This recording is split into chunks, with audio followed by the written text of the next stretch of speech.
শুভ সকাল বন্ধুরা, আশা করি সকলে অনেক ভালো আছেন। মাদার কিচেন অ্যান্ড গ্রাম্য রেসিপি ব্লগে আপনাদের স্বাগত জানাই। বরাবরের মতো আজও একটা নতুন ভিডিও নিয়ে হাজির হয়েছি আপনাদের সামনে।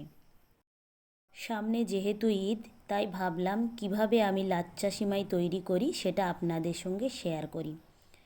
খুব সুন্দরভাবে আমি হাত দিয়ে এটাকে কেটে নিচ্ছি।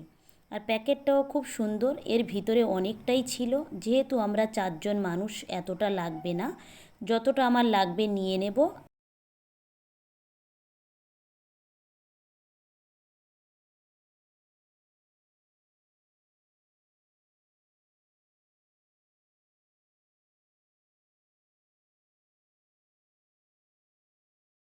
দুধটা একটু গরম হয়ে যেতে আমি এখানে এই লাচ্চা সিমাইয়ের স্বাদটা বাড়ানোর জন্য বেশি করে একটু গুঁড়ো দুধ দিয়ে দিয়েছি, যাতে এই লাচ্চা সিমাইটা খেতে বেশি ভালো লাগে আর দুধটা অতি তাড়াতাড়ি বা খুব তাড়াতাড়ি একটু ঘন হয়ে যায়। অবশ্যই এই লাচ্চা রান্না করার সময় আপনারা হালকা করে একটু লবণ দেবেন। লবণ দিলে যে কোনো খাবারের স্বাদ দ্বিগুণ পরিমাণে বেড়ে যায়। একটু সুন্দর স্মেলের জন্য কয়েকটা গরম মশলা থেতলে দিয়েছি, আর স্বাদ মতো চিনি দিয়ে এটাকে আমি একটু নাড়াচাড়া করে নিচ্ছি। খুব সুন্দরভাবে আমার দুধটা ফুটে গিয়েছে এবং কমে কমে অনেকটা ঘনও হয়ে এসেছে।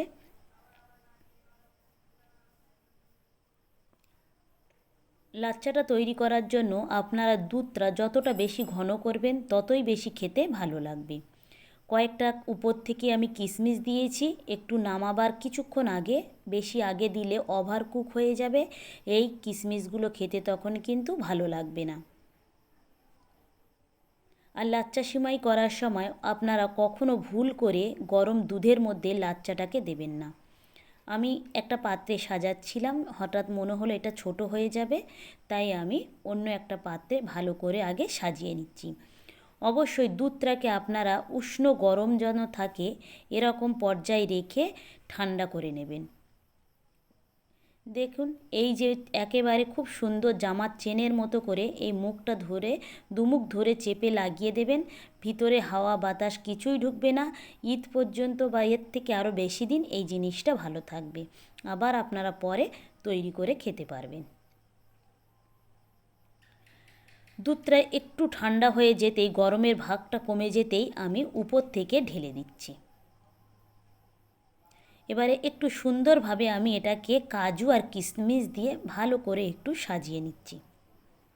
আপনারা চাইলে নাও করতে পারেন, কিন্তু যাতে একটু সুন্দর লাগে সেই জন্য আমি এইভাবে এটাকে সাজিয়ে নিয়েছি। আপনারা কাজু বাদামের বদলে অন্য যে কোনো বাদাম ব্যবহার করতে পারেন।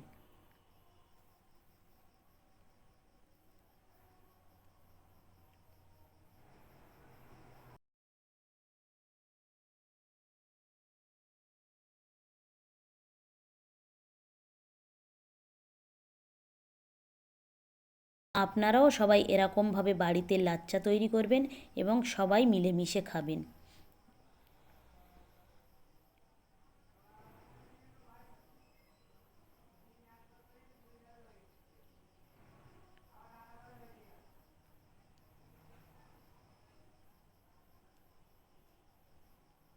ভিডিওটা তাহলে এখানেই শেষ করছি। ভালো থাকবেন, সুস্থ থাকবেন, আর ব্লগটি কেমন লাগলো অবশ্যই জানাবেন। ভালো লাগলে একটা সাবস্ক্রাইব করে দেবেন। দেখা হবে পরবর্তী ব্লগে।